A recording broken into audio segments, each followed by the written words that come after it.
People like you don't belong in this neighborhood. I'll have you arrested right now." Those were the chilling words shouted by Karen Mitchell, the 52-year-old president of the Homeowners Association, as she pointed her finger at Jamal Washington on a rainy Saturday morning in Naperville, Illinois. Before I tell you exactly what happened next, comment your city or country so we know how far this story is reaching. If you believe justice must stand above intimidation, subscribe and hit like to help share this story. Now, let us return to that shocking morning. Jamal Washington, 38 years old, father-to-be, and a man who had built his life on courage and discipline, had only stepped outside to roll his trash can to the curb when he found himself facing three figures who looked official enough to fool a nervous neighbor, but fake enough to set off alarms in his trained FBI instincts. Karen stood in the middle, her expression full of spite, and on each side of her were two men in mismatched black vests with the words "Community Enforcement" stitched across them. To a stranger, they might look like law officers, but to Jamal, who had spent nearly 2 decades studying deception, the flaws were as clear as day. The badges didn't match. One vest hung loose as though borrowed from a thrift shop. The other carried an emblem barely glued on. Yet the danger was real, because one of the men, Brad Reynolds, a former soldier with scars etched deep into his face, clenched a pair of steel handcuffs in one hand and the shape of what looked like a weapon in his pocket.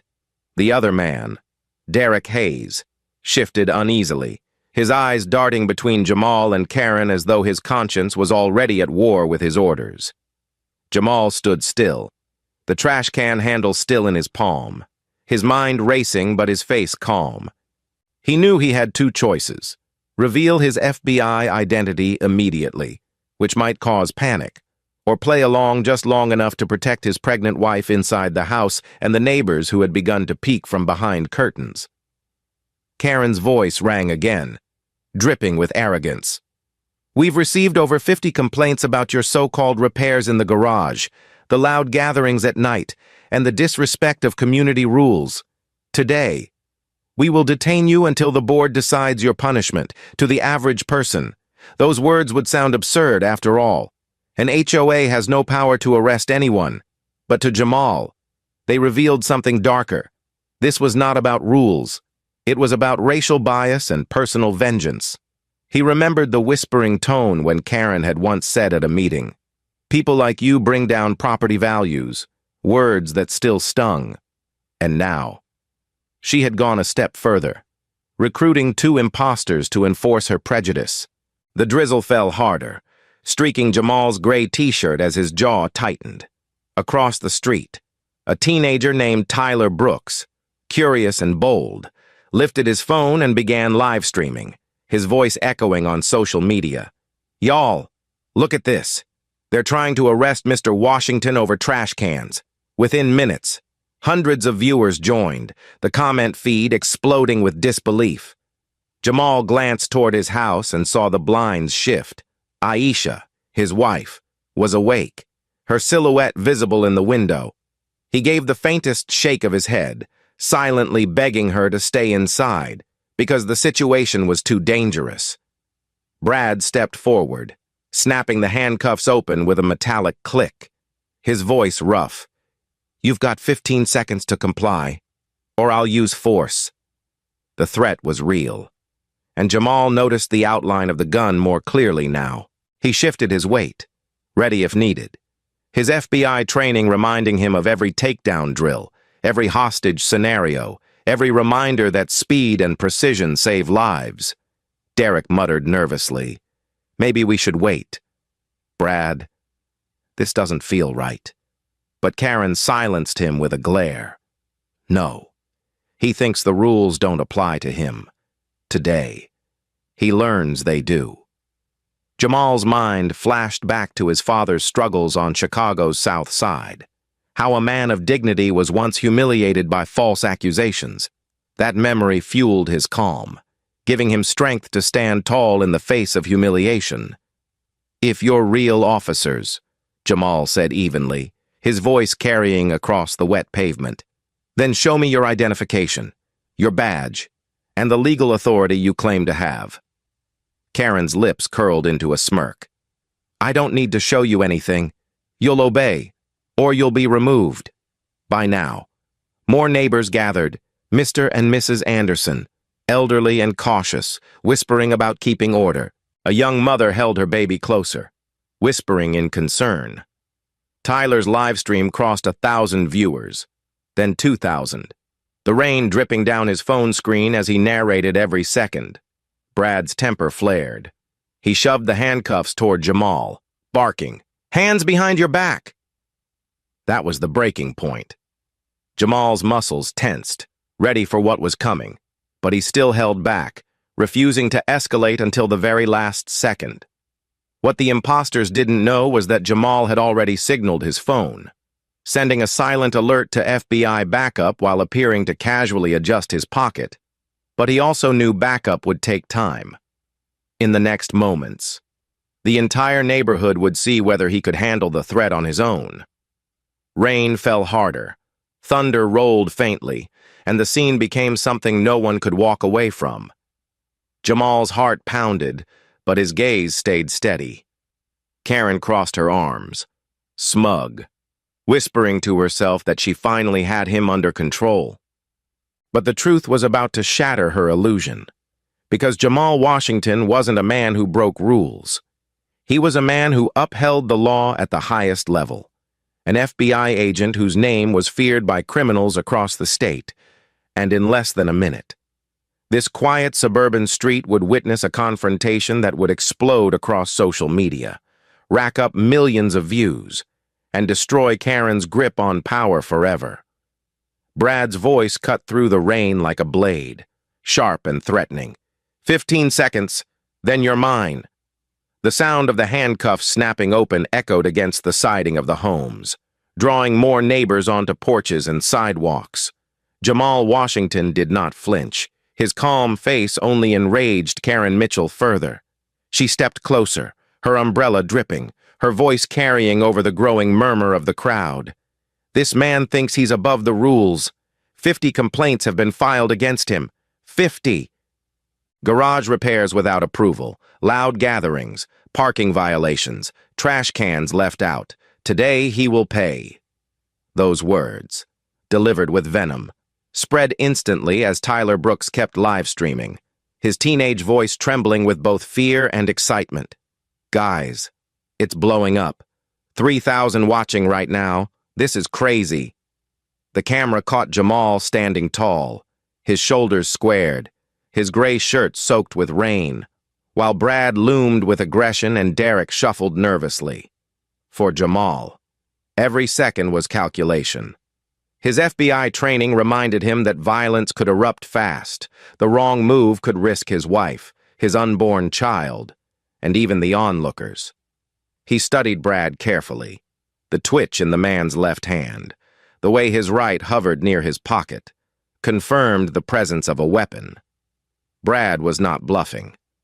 Meanwhile, Derek's shaking hands betrayed his weakness, and Jamal recognized an opportunity. The man was already halfway to surrender if pushed the right way. Karen, however, was the engine of this dangerous theater. Her bitterness rooted not just in power, but in a history she carried like a scar, years ago. She had been dismissed by a black supervisor. She never forgave the humiliation. To her, Jamal was the embodiment of that memory, and today she intended to crush him. The drizzle turned into steady rain, drops streaking across Tyler's phone, blurring the image but not the intensity.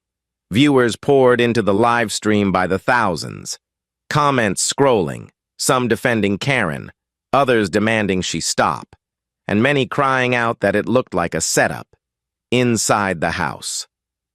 Aisha stood frozen at the window, one hand on her belly, her heart pounding as she watched her husband confront the storm. She wanted to run to him, to scream at the imposters, but Jamal's steady glance told her to stay put. He could not risk her safety. "Put your hands behind your back now," Brad barked, stepping forward, the metallic cuffs ready to bite. Jamal's voice cut through the chaos, deep and calm. If you're real law enforcement, you'll show identification. If you're not, then this is nothing but harassment. Karen's face twisted, her mask slipping. Don't play games with me. You don't belong here. You'll never belong here. The words were sharper than the rain, slicing into the fragile quiet of the neighborhood. Even the Andersons, who had always whispered about keeping order, looked shaken. The crowd stirred. Some gasped, others muttered, and Tyler's live stream surged past 5,000 viewers. Jamal inhaled, feeling the weight of every eye on him, every camera, every whisper. He thought of his father, humiliated years ago in Chicago, and how he had vowed never to let intimidation break him. That promise guided him now. He locked eyes with Brad and said firmly, "You don't want to do this." But Brad's mind was clouded. The man had once served bravely, but now, haunted by debts and trauma, he had allowed Karen's manipulation to fuel his rage. His voice shook as he shouted back, "Shut up! You think you're untouchable? You're nothing!" His hand drifted closer to the pocket where the gun was hidden, and the tension cracked through the street like lightning.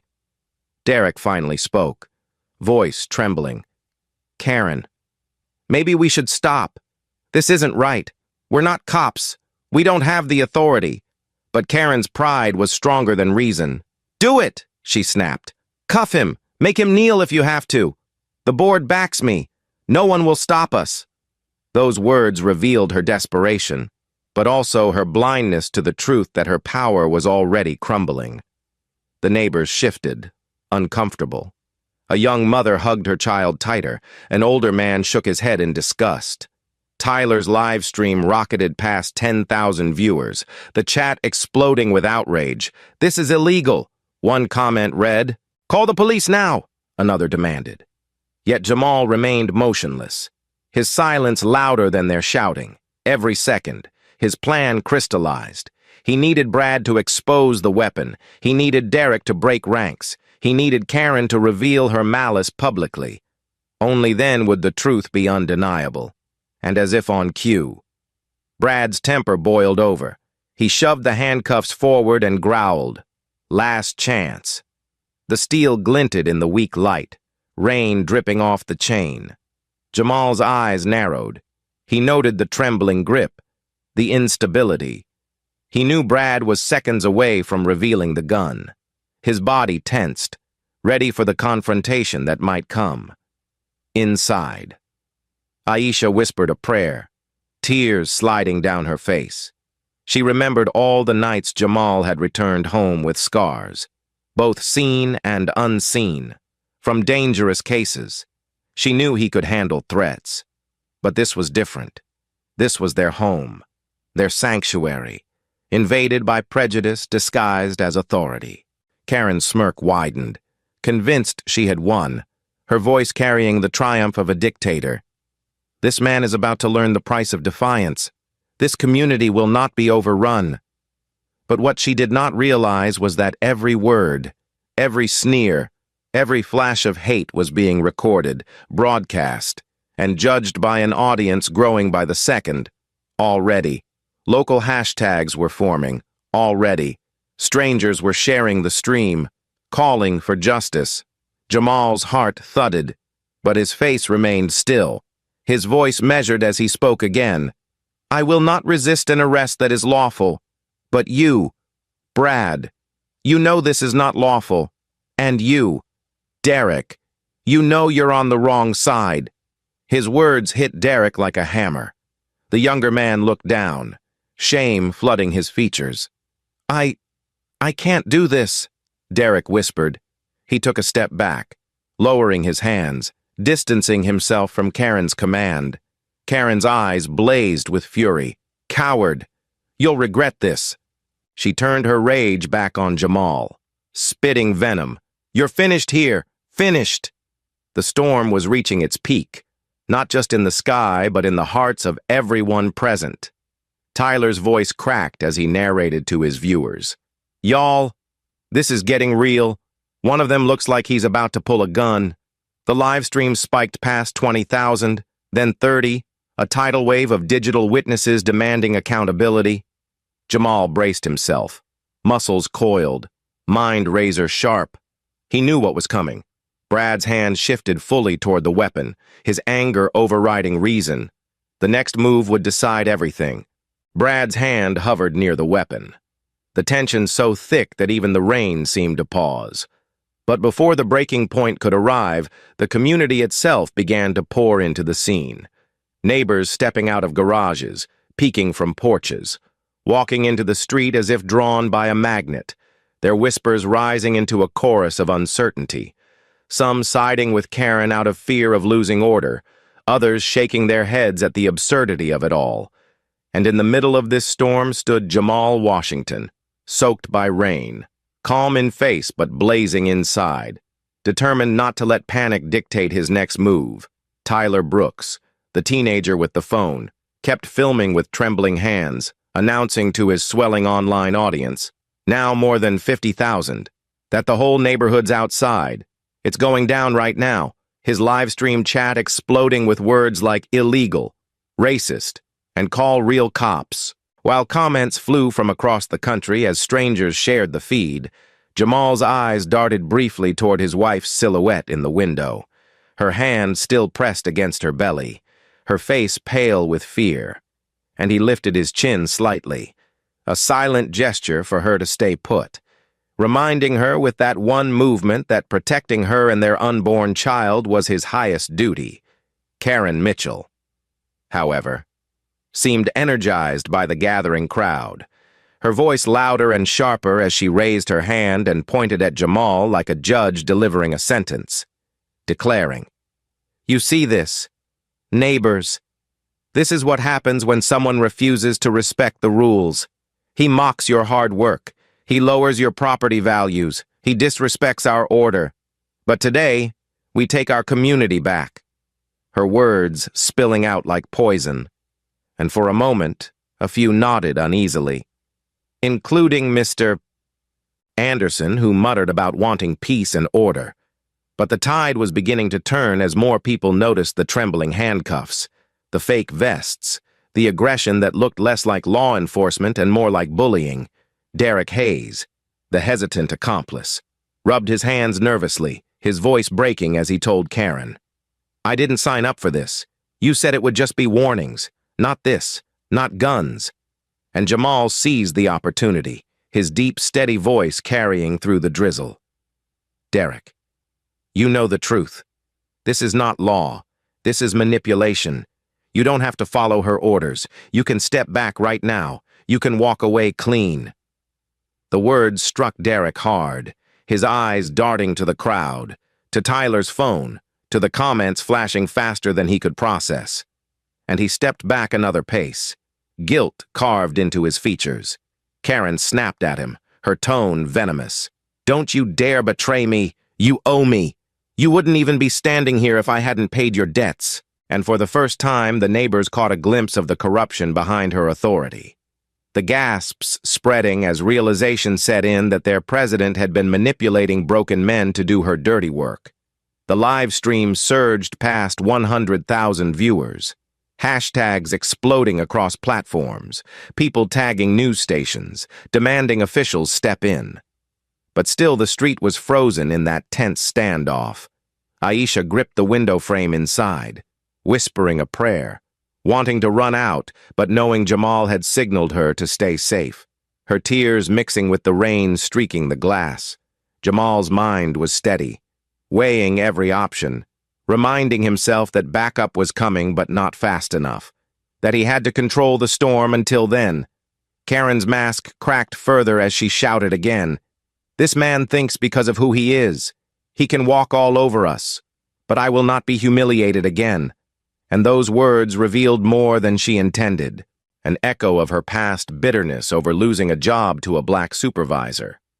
Now spilling into the open like a confession of prejudice, the neighbors' faces shifted, sympathy draining away as they realized this was never about noise or trash cans. It was about bias, resentment, and abuse of power. Jamal spoke again, his tone carrying the weight of justice. "Neighbors, you can see the truth. You can see the uniforms are fake. You can see the threats are unlawful. You can see that this isn't about rules. It's about hate, and hate destroys communities. His words hit home, several in the crowd nodding firmly now, murmuring agreement. And Tyler's live stream captured every second, his young voice breaking in awe as he told the camera. He's standing up to them without even fighting back. This is unreal. We're at 200,000 watching. This is history right here. Brad gritted his teeth, the veins in his neck pulsing, fury overtaking reason as he shoved the handcuffs toward Jamal again, muttering through clenched teeth. "I'll shut you up one way or another." And Jamal saw the outline of the weapon shift clearer, his instincts sharpening like a blade, knowing the climax was close. Derek finally raised his voice, desperation spilling out. "Karen, stop this. You're going too far. This isn't leadership. This is madness." But Karen ignored him, her pride unshakable, her arms crossed as she barked. "Do it. Brad, show him the cost of defiance. Show them all who really runs this neighborhood." And that was the final straw for many in the crowd. Whispers rising into protests, someone shouting, "This isn't right. We need the police." Another yelling, "She's out of control." And the live stream comments flooded with "Call 911 and FBI, please intervene." Jamal's pulse steadied, his training centering him, every muscle ready for the inevitable lunge, his mind still calm as he thought of Aisha, of his unborn child, of his father's lessons, of the oath he swore to protect. And he knew that when the moment came, he would act with speed and precision. The storm of voices, rain, threats, and cameras blended into a single crescendo, the whole community now a stage, the nation watching in real time.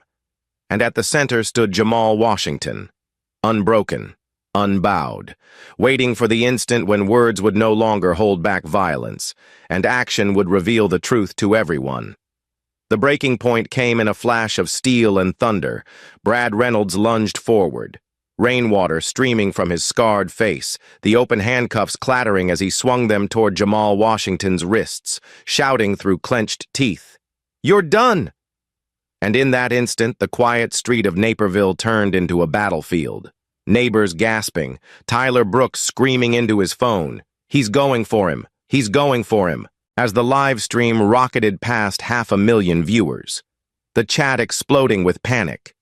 But Jamal, trained for moments just like this, moved with precision, his body exploding into motion with the efficiency of years of FBI drills, pivoting to the side, grabbing Brad's wrist in a tight grip, twisting with just enough force to send the handcuffs flying into the wet grass. And in one fluid motion, he drove his shoulder into Brad's chest, sending the larger man stumbling back, arms flailing. And that was when the true danger was revealed. The outline in Brad's pocket flashing into reality as a black handgun slipped free and clattered to the pavement, its cold weight visible to every eye and every camera. The crowd erupted in horror, screams rising above the rain, a mother shielding her child, Mr. Anderson staggering back in shock, and Tyler shouting into his stream, "Oh my God, it's real! He had a gun! It's real!" The words traveling across the internet, igniting outrage and disbelief as hundreds of thousands turned into millions watching live. Jamal reacted instantly, his instincts honed by years of arrests, kicking the weapon away with a swift strike of his shoe, then forcing Brad to the ground with a controlled takedown, his knee pinning the man's arm as he twisted the other behind his back, his voice sharp, commanding, but calm, weapon secured, suspect restrained, the kind of words he had repeated in countless operations, but now spoken in front of his own neighbors, in front of his pregnant wife watching from the window, in front of the entire nation tuned into a teenage live stream. Brad groaned in pain, his anger spilling out. "She promised me this would fix everything. She said I'd be free if I did this." His words tumbling in broken fragments, the weight of debt, PTSD, and manipulation spilling into the open as he fought against the cuffs that now bound him instead of Jamal. Derek Hayes raised his hands, stepping back. Fear and shame etched across his face, his voice cracking. I didn't want this. I didn't want any of this. And the neighbors saw the truth.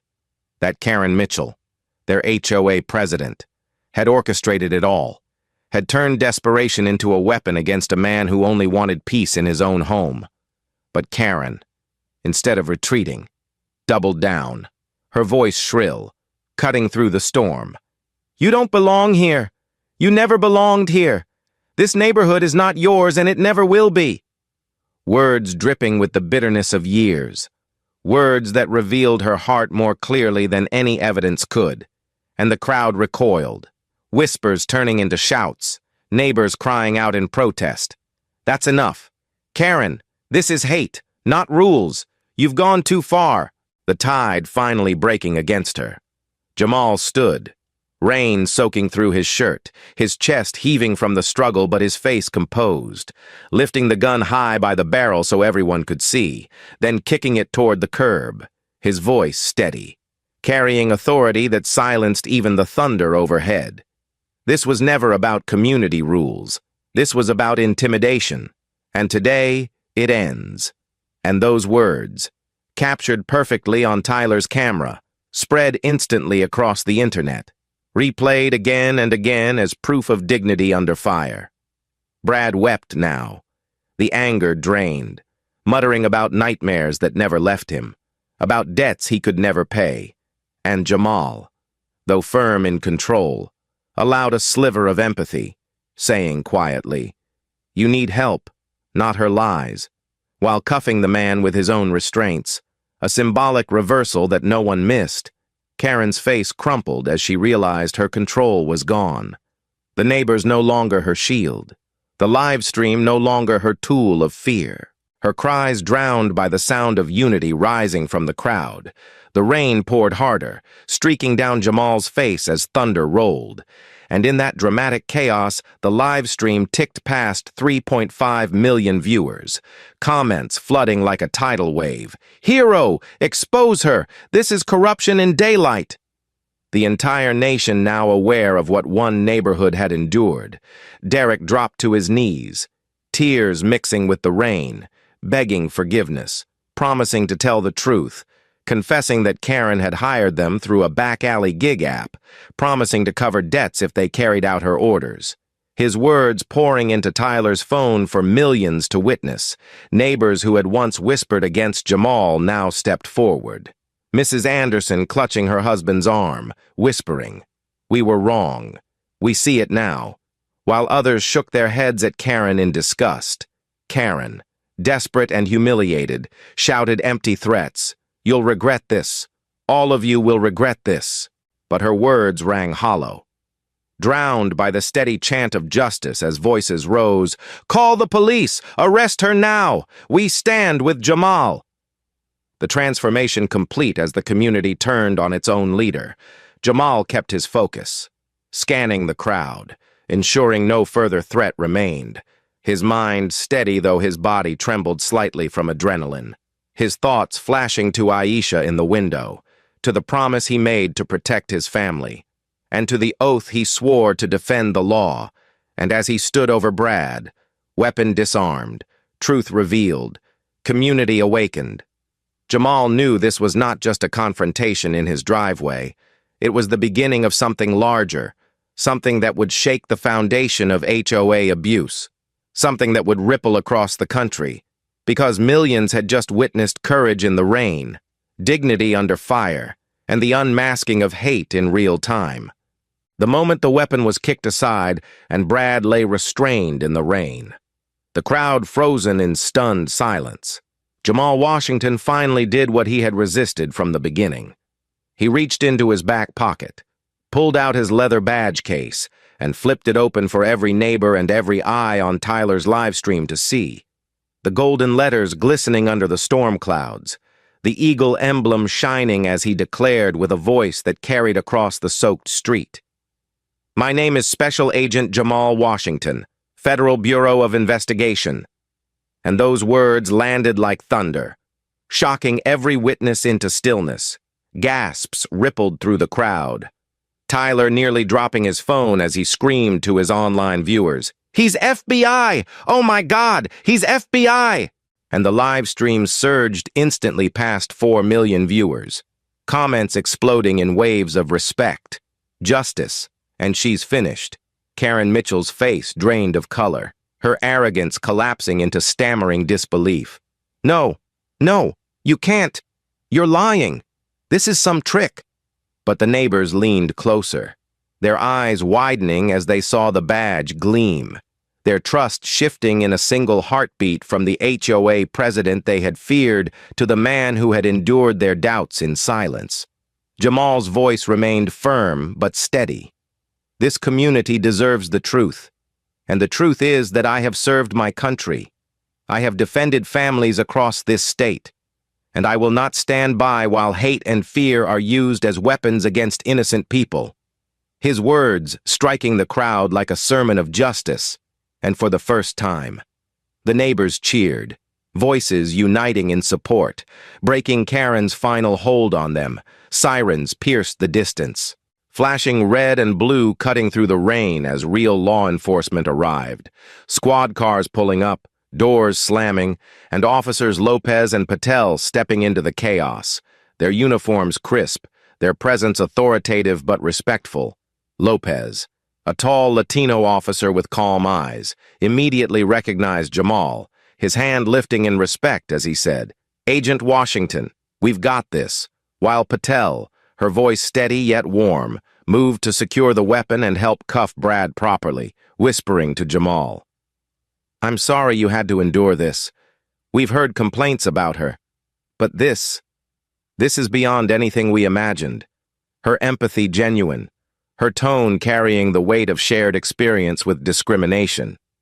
Karen tried one last desperate act, attempting to run toward her house, but two neighbors stepped in her path, holding her steady until Lopez placed her in handcuffs, her voice shrieking, "You can't do this to me. I'm the president. I run this neighborhood." But the words sounded pathetic now, hollow in the face of overwhelming truth. And Patel announced clearly for everyone to hear, "Karen Mitchell, you are under arrest for conspiracy, harassment, and reckless endangerment." A declaration captured on Tyler's live stream, spreading instantly across the nation. Derek Hayes, still trembling, raised his hands high, pleading, "I'll cooperate. I'll tell everything. She made us do it. She hired us on some app, promised money, promised to fix debts." His confession spilling out for millions to hear. And Lopez nodded, pulling him aside, recording every word. Brad, broken and cuffed on the ground, muttered about nightmares, about promises Karen made, about the lies that dragged him into this, his voice cracking as he admitted, "I just wanted out of the pain. I didn't mean to go this far." And Jamal, though firm, spoke softly, "You need help, Brad, and you'll get it now. But accountability comes first."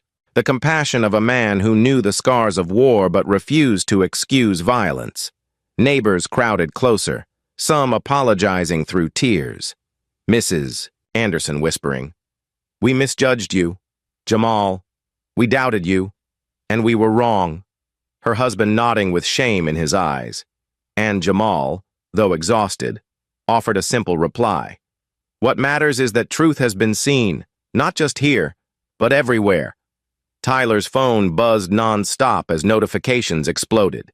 News outlets calling his name, his live stream trending #1 across platforms, anchors already replaying Jamal's words, his badge reveal, Karen's hateful outburst, Brad's gun on the ground, every moment dissected and broadcast as proof of corruption and courage.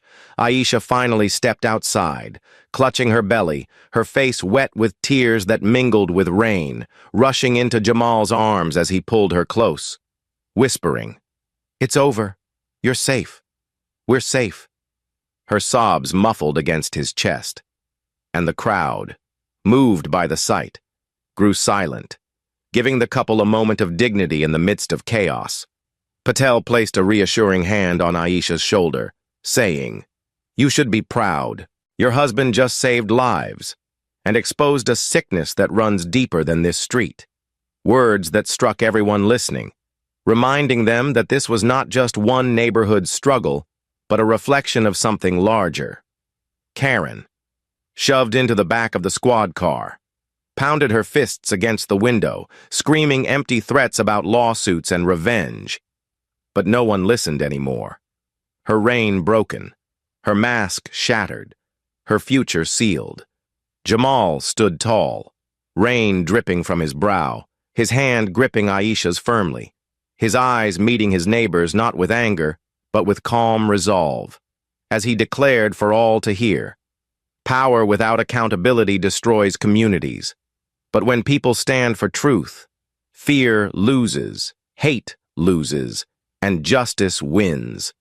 And the words were repeated by Tyler's stream, echoed in comment sections, quoted by reporters already arriving with cameras, destined to be etched in headlines across the country. The scene ended with Brad and Karen driven away in police cars. Derek escorted gently but firmly as he promised to testify. Neighbors dispersing slowly, many embracing each other, many lingering in silence, their lives forever changed by what they had witnessed. While Jamal and Aisha walked back toward their home, the badge still gleaming in his hand, a symbol not of status but of sacrifice, of the responsibility he carried even when facing threats in his own driveway, and though thunder still rolled in the distance. The storm inside the community had broken, the truth had been revealed, and the world was now watching, waiting to see what change would come from the courage of one man standing firm against intimidation. 2 weeks later, the quiet streets of Naperville no longer felt the same. For what had once been ruled by fear and whispered gossip now carried the weight of truth and the promise of change. And every neighbor seemed to walk with a little more awareness, a little more humility. Because the confrontation that began in Jamal Washington's driveway had not ended with the arrests. It had rippled outward like a storm wave, touching every corner of the community and beyond, landing on national headlines, sparking talk shows, and igniting debates about the unchecked power of homeowners associations across the country. Karen Mitchell, once the self-styled queen of the neighborhood, now sat behind bars in a county jail cell, facing 4 years in prison after being indicted for conspiracy, harassment, and misuse of HOA funds. Her image replayed nightly on the news as the woman who tried to weaponize bias and intimidation, but instead became a symbol of disgrace. Brad Reynolds, the broken former soldier, was charged with unlawful possession of a firearm and attempted assault, though prosecutors acknowledged his PTSD and promised him treatment alongside accountability, while Derek Hayes, the hesitant accomplice, was offered leniency in exchange for full cooperation. His testimony laying bare the details of how Karen had manipulated them both with promises of money and freedom from debt in the neighborhood itself. Change came swiftly as the HOA board called an emergency vote, removing Karen permanently and appointing Elena Vargas, a young Latina professional who had lived quietly in the community for years, as the new interim president. Her very first promise delivered in front of dozens of neighbors gathered in the park. There will be transparency. There will be fairness. And there will never again be fear used as a tool of leadership. Words that drew applause and tears from those who had once been too afraid to speak out. Meanwhile, Jamal returned to his duties at the FBI. But life was anything but normal. For everywhere he went, people recognized him as the man in the viral video, the man who stood calm under pressure, the man who revealed his badge not to intimidate, but to protect. And though he never sought fame, it followed him anyway. News anchors dubbing him the agent in the rain, a phrase that stuck as millions replayed the footage of him disarming Brad and exposing Karen's corruption. Tyler Brooks, the teenager whose live stream had captured it all, found himself at the center of attention too, his video hitting over 3.5 million live views that day and tens of millions more in replays, earning him interviews on national platforms, but more importantly, giving him a voice he never thought he had. inspiring him to speak about justice, about accountability, about the courage to document truth. The neighborhood, once divided, began to heal through action. Cultural nights and community dinners replacing tense board meetings. Families once distant now breaking bread together, sharing food and stories in the same park where whispers of suspicion had once lingered. And Jamal, though reluctant to take any leadership role, was urged repeatedly by neighbors to consider running for the HOA board, some even suggesting he should chair it, though he often replied with a smile, "I serve in other ways, but I'll always stand with my neighbors when it matters." Yet even as hope bloomed, shadows remained, because Brad's associates from his darker past sent veiled threats, angry at his cooperation, and Jamal found his own safety once again a matter of vigilance. But this time the FBI and local police rallied around him, providing protection and standing as a reminder that no man, not even a decorated agent, is truly alone when justice is on his side. Meanwhile, a class action lawsuit began to take shape. Attorneys representing dozens of homeowners not just from Naperville, but from across Illinois, citing Karen's abuse as an example of a larger pattern of HOA discrimination. A legal fight that promised to set precedent and possibly bring federal oversight to organizations long considered untouchable. Karen herself, in a twist of irony, penned a letter from jail that was leaked to the press, a mixture of apology and bitterness, admitting that her loneliness and grief after her husband's death had twisted into obsession with power, but also lashing out at those she claimed betrayed her. Her words sparking little sympathy, but serving as a cautionary tale about what happens when pain curdles into prejudice. Jamal read the letter only once before folding it away, telling Aisha quietly, "It doesn't excuse what she did, but maybe it explains why she couldn't let go of hate." His voice filled with both strength and sadness. In the evenings, Jamal and Aisha walked through the neighborhood hand in hand, neighbors waving, children calling his name. Tyler often trailing alongside asking questions about justice and law, his young mind hungry to learn from the man who had become a mentor without even trying. And everywhere Jamal looked, he saw signs of renewal. Gardens tended together, porches filled with conversation, and a sense of safety returning to the streets. A fragile but real unity born out of crisis. National media continued to follow the case.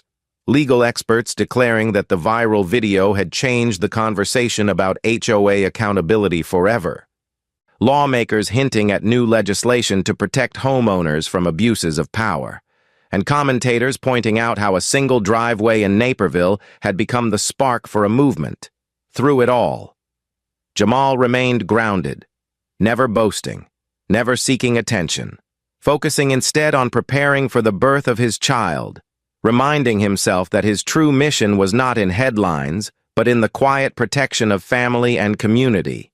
And yet, as he tucked Aisha into bed one evening, feeling the baby kick beneath her hand, he knew the fight was not over, for prejudice does not die easily, intimidation does not vanish overnight, and there would always be new battles to face. But he also knew that courage, once shown, cannot be taken back, and the neighbors who once doubted him would now forever remember the man who stood in the rain, calm and unshaken, when false authority tried to break him. And so Part 6 closed not with finality, but with transformation. A community forever changed, a corrupt leader fallen, a wounded soldier seeking help, a teenager turned activist, and an FBI agent preparing not just for new cases, but for a new chapter as a father, carrying forward the lesson that even in the smallest corners of America, justice must always stand taller than fear. The weeks turned into months, and though the rain-soaked confrontation in Jamal Washington's driveway had faded from daily headlines, its echo lived on in every corner of Naperville, reshaping the way neighbors looked at one another, and the way ordinary people across the nation thought about power, bias, and responsibility by early November. The community was no longer fractured by fear, but bound by something new. A fragile unity built through shared meals, late-night conversations, and small acts of kindness that replaced the icy suspicion Karen Mitchell had fostered for years. And on one crisp autumn evening, families gathered in the community park for the first cultural festival in the neighborhood's history. Tables lined with dishes from every background: Latino tamales, Indian samosas, African-American barbecue, Italian pasta, proof that differences were no longer threats, but gifts to be shared. And Jamal, standing quietly at the edge of the gathering with his wife Aisha by his side, felt a deep peace he had not known since long before that rainy morning. Tyler Brooks, the teenager whose live stream had carried the story to millions, now strode across the park with a small microphone in hand, addressing the crowd with a mix of youthful nerves and emerging confidence. "We're here tonight because one man refused to back down, and because all of us learned that silence helps the wrong side. And I promise you I'll keep speaking up. Not just for me, but for everyone who doesn't think their voice matters." His words met with applause, proud smiles, and the kind of encouragement that tells a young man he has found his purpose. And Jamal, listening from the side, felt a surge of pride not for himself, but for the next generation that had been awakened by truth. Karen Mitchell's shadow still lingered, her sentencing scheduled for December, her name spoken now only as a cautionary tale. And though some still whispered sympathy for the pain she carried, none denied that her choices had hurt the very community she claimed to protect, a reminder that unchecked authority, fueled by bitterness, destroys more than it ever builds. Jamal, meanwhile, balanced his FBI duties with fatherhood, often slipping from high-level case briefings to neighborhood walks, holding Aisha's hand as they prepared for the birth of their child. His heart divided between the demands of justice on a national scale and the quiet duty of raising a family in a world still scarred by division. One afternoon, as he sat on his porch cleaning his service weapon, Tyler approached with a notebook in hand, asking questions about law, about justice, about courage. And Jamal realized that mentoring this young man was no longer optional. It was a calling. For Tyler represented every bystander who had once been silent but now chose to speak. Elena Vargas, now the permanent HOA president after a unanimous vote, often consulted Jamal informally, asking for his wisdom on leadership. And though he declined to run for office himself, he reminded her gently, "Power is never the goal. Service is." Words she repeated in every meeting, making them the motto of a new chapter for the community. National impact continued to ripple outward as lawsuits against abusive HOAs spread, some winning early victories, others climbing through appeals, but all of them fueled by the footage of that single driveway where fake authority met real courage. And in Washington, lawmakers debated new legislation requiring transparency and limits on HOA enforcement powers, citing Jamal's story as Exhibit A for reform. Yet Jamal himself cared less about the fame and more about the faces around him. Mrs. Anderson bringing over pies with a shaky apology for past judgments. Young families waving from porches, children running to greet him in the street as if he were not just a neighbor, but a guardian. In quiet moments, he reflected on his father's struggles, the humiliation that once drove him into silence, and he whispered to himself, "We are not silent anymore," a promise he carried as both son and father. Aisha, glowing with pregnancy, reminded him nightly that their child would be born into a stronger community because he chose restraint over rage, dignity over fear, and responsibility over pride. And her gentle words kept him steady even as threats from Brad's old associates occasionally resurfaced. Reminders that evil never fully disappears but must be faced again and again. The final gathering of the year was held just before Thanksgiving, neighbors circling around a fire pit in the park, each sharing one thing they had learned from the turmoil. And when it came to Jamal, he spoke simply, his voice strong yet humble. Power is not measured by how loudly you command, but by how wisely you protect. What happened here was never about me alone. It was about all of us deciding that intimidation has no home in our lives. And the crowd erupted in applause, not out of obligation but out of gratitude. Tyler, now more confident, added a closing thought of his own. When you see injustice, don't just look away, record it, call it out, stand up, because silence is the ally of fear. And though he was just a teenager, his words carried the weight of a man twice his age. As the night drew to a close, Jamal looked around at the neighbors who once doubted him, now united, at his wife resting her hand on her belly, at Tyler with his phone lifted high not to film chaos, but to capture joy. And he felt the arc of his journey settle into place, from confrontation to revelation, from division to unity, from fear to courage. The story of one rainy Saturday had become a testament to resilience, and so the moral of the journey crystallized in his final thought. One that he shared aloud for all to hear, and for Tyler's stream to capture for the thousands still watching online. True power does not come from intimidation or control. It comes from responsibility, from the courage to do what is right even when it costs you everything. And if we choose truth over silence, justice will always win. And with those words, the crowd stood together, neighbors embracing, children laughing, the fire crackling in the cool air. And Jamal knew the community had not only survived, but been reborn, carrying forward a legacy that would outlast him, a legacy of unity, accountability, and hope. Thank you so much for staying with me through this powerful story. If it moved you, let me know where you're watching from in the comments. Don't forget to subscribe for more stories like this, and tap the like button so more people can hear it too.